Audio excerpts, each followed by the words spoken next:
Hello friends, welcome back to my channel. आज का हमारा टॉपिक है Henry Fayol's 14 principle of management, यानी कि हेनरी फेयोल के प्रबंध के 14 सिद्धांत।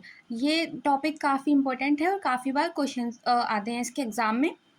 Henry Fayol, the father of modern management, gave 14 principles which guides managers in running organizations effectively. यानी कि हेनरी फेयोल, जिन्हें आधुनिक प्रबंधन का जनक कहा जाता है, उन्होंने 14 सिद्धांत दिए जो संगठन को प्रभावी ढंग से चलाने में मदद करते हैं। अब ये 14 सिद्धांत कौन से हैं? नंबर 1 आता है हमारा डिवीजन ऑफ वर्क, यानी कि कार्य का विभाजन। Work should be divided for efficiency, यानी कि दक्षता के लिए काम बांटना चाहिए। इसका मतलब ये है जो जिस चीज़ को इफेक्टिवली कर सकता है, इफिशियंटली कर सकता है, यानी कि अच्छी तरह से कर सकता है, आप उस व्यक्ति को वो काम दें। यानी कि जो जिस काम में अच्छा है आप उसको वो काम दें। अथॉरिटी एंड रिस्पॉन्सिबिलिटी, यानी कि अधिकार और जिम्मेदारी। Managers must have authority with responsibility, यानी कि प्रबंधक के पास अधिकार के साथ जिम्मेदारी होनी चाहिए। यानी कि जिसके पास जो ड्यूटी है, अगर किसी को अथॉरिटी मिली है तो उसी के साथ साथ उसको उस कार्य के लिए रिस्पॉन्सिबल भी होना चाहिए। यानी कि अगर उसके पास अधिकार है तो अधिकार के साथ जो उसकी ड्यूटीज़ है उसे वो भी फॉलो करनी चाहिए। उसके बाद डिसिप्लिन, यानी कि अनुशासन। Rules must be followed with obedience, यानी कि नियमों का जो पालन है वो ज़रूरी है। यानी कि जो अभी आपके रूल हैं वो आपको अच्छी तरह से फॉलो करने चाहिए। यूनिटी ऑफ कमांड, यानी कि आदेश की एकता। वन एम्प्लॉय वन बॉस, कोई भी अगर एक कर्मचारी है तो उसके लिए एक ही बॉस होना चाहिए, यानी कि जो उसको ऑर्डर दे रहा है वो केवल एक ही व्यक्ति हो। मान लीजिए कोई एम्प्लॉय है, उसको 2 या 3 लोग काम दे रहे हैं तो वो कंफ्यूज हो जाएगा, पहले किसका काम करूँ या पहले क्या काम करूँ, और ऐसे में उसके लिए कुछ भी करना डिफिकल्ट हो जाएगा। पर अगर उसका एक ही बॉस होगा तो उसको एक ही काम करना होगा और वो एक्यूरेसी से कर पाएगा। उसके बाद यूनिटी ऑफ डायरेक्शन, यानी कि दिशा की एकता।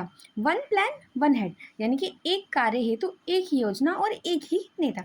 यानी कि जो भी डिसीजन हो रहे हैं अगर एक टॉपिक से रिलेटेड हो रहे हैं तो वो एक ही व्यक्ति दे रहा है, यानी कि जो भी डायरेक्शन है आपके वो एक ही व्यक्ति दे रहा है कि आपको इस तरह से काम करना है। ये नहीं कि आपको सुपरवाइजर ने कुछ और बता दिया कि आप ये काम कर लो, इस तरह से कर लो, फिर उसके बाद आपके जो मैनेजर आए उन्होंने किसी और तरह से बता दिया, फिर कोई और व्यक्ति आया जो आपसे सुपीरियर है उसने आपको कोई और काम बता दिया, ऐसे कंफ्यूज हो जाएंगे। यानी कि आप क्या कर रहे हैं, आपको एक ही नेता द्वारा, एक ही नेता है, एक ही योजना है और उसके लिए आपको एक ही कार्य दिया गया है। उसके बाद subordination of individual interest to general interest, यानी कि व्यक्तिगत हित का सामान्य हित के अधीन होना। यानी कि आपके जो सामान्य हित है उसको प्राथमिकता दी जाएगी, आपके व्यक्तिगत हित को बाद में लाया जाएगा। यानी कि सबसे पहले आप एक एम्प्लॉय की तरह से आप अपने कार्य को प्राथमिकता देंगे, उसके बाद जो आपके पर्सनल इंटरेस्ट है आप उसको बाद में रखेंगे। यानी कि पहले आपके जो वर्क है, जो आपका जो बिजनेस है, आप उसमें पहले अपना इंटरेस्ट दिखाएंगे, उसके बाद आप अपने पर्सनल इंटरेस्ट को रखेंगे। उसके बाद रेम्यूनरेशन, यानी कि पारिश्रमिक, यानी कि फेयर वेजेस टू वर्कर्स, यानी कि कर्मचारियों को उचित वेतन, यानी कि जो जिस तरह से जितना अच्छा काम करेगा उसी बेस पर उसको वेजेस दी जाएगी। उसके बाद आता है सेंट्रलाइजेशन एंड डिसेंट्रलाइजेशन, यानी कि केंद्रीकरण और विकेंद्रीकरण। Balance of power between top and lower level, यानी कि जो शक्ति का संतुलन है वो किसके मध्य हो रहा है, सबसे ऊंचे लेवल और सबसे निम्न लेवल के।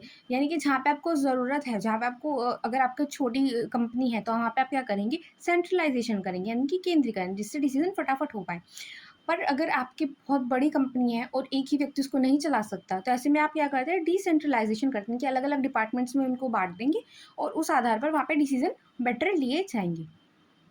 उसके बाद स्केलर चेन, यानी कि अधिकार श्रृंखला। Chain of authority from top to bottom, यानी कि ऊपर से नीचे तक आदेश की श्रृंखला। यानी कि सबसे क्या हो रहा है, जो आपको एम्प्लॉय है उसको उससे ऊपर वाला व्यक्ति आदेश देता है, फिर सबके सुपर जो उससे सुपीरियर है उसको और ऊपर वाले लेवल का व्यक्ति आदेश देता है। यानी कि जो आपकी अथॉरिटी है वो ऊपर से नीचे तक जा रही है, यानी कि जो जितने बड़े लेवल पर है उसके पास उतने ज़्यादा अथॉरिटी यानी कि अधिकार आ जाते हैं। उसके बाद ऑर्डर, यानी कि व्यवस्था। Proper place for man and materials, यानी कि व्यक्ति और वस्तु सही स्थान पर हो। यानी कि आपने प्रॉपर उनको एक ऑर्डर में व्यवस्थित रखा हुआ है, जिससे आप क्या करें, अपने अपने जो आपके पास मैन पावर है उनका भी अच्छी तरह यूज़ कर पाएँ और आपके पास जो मटेरियल है उनका भी आप प्रॉपर यूज़ कर पाएँ। उसके बाद इक्वलिटी, यानी कि समानता। Fairness and justice to all, यानी कि सबके साथ न्याय हो और सबको मतलब सबके साथ ही आप जस्टिस करें। ये नहीं कि आप भेदभाव कर रहे हैं कि कोई आपका रिलेटिव है तो आप उसको प्रायोरिटी दे रहे हैं, ऐसा कुछ ना हो। उसके बाद स्टेबिलिटी ऑफ टेन्योर, यानी कि कार्यकाल की स्थिरता। जॉब सिक्योरिटी टू एम्प्लॉय, यानी कि कर्मचारियों को नौकरी में स्थिरता, यानी कि अगर कोई काम अच्छा कर रहा है तो ये नहीं कि आप उसको उसके बाद भी जॉब से निकाल लें। अगर कोई काम अच्छा कर रहा है तो उसकी जॉब की सिक्योरिटी होनी चाहिए। उसके बाद आते हैं इनिशिएटिव, यानी कि पहल। Encourage employees to take initiative, यानी कि कर्मचारियों को पहल करने के लिए प्रेरित करना। जैसे कि आप अगर अपने बिजनेस में कुछ अच्छा करना चाहते हैं, आप कुछ डेवलपमेंट करना चाहते हैं, इनोवेशन करना चाहते हैं, तो उसमें क्या करते हैं, आपके जो पुराने एम्प्लॉय होते हैं उनको थोड़ा डर लगता है कि हमसे अगर ये ठीक नहीं हो पाया या फिर हम इस चीज़ को चलाना नहीं सीख पाए तो हो सकता है हमारी जॉब चली जाए।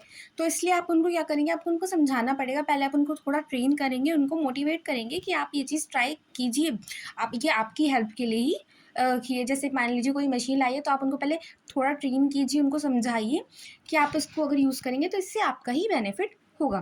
तो इससे क्या करें, उनमें पहल करने के लिए उनको आप प्रेरित करें। उसके बाद team spirit and unity is strength, यानी कि टीम भावना और एकता ही शक्ति है। अगर आप अपनी बिजनेस को अच्छा चलाना चाह रहे हैं तो आप के जितने भी वहाँ पे एम्प्लॉय वर्कर्स जो भी वहाँ पे काम कर रहे हैं किसी भी पोस्ट पर, उन सब में एक यूनिटी और टीम स्पिरिट का होना ज़रूरी है, जिससे आपका बिजनेस बेटर बने। यहाँ पे एक पोयम दी गई है जिससे आप इन 14 प्रिंसिपल्स को याद कर सकते हैं और आप इनको लंबे टाइम तक सारे जो पॉइंट्स हैं वो याद रख सकते हैं।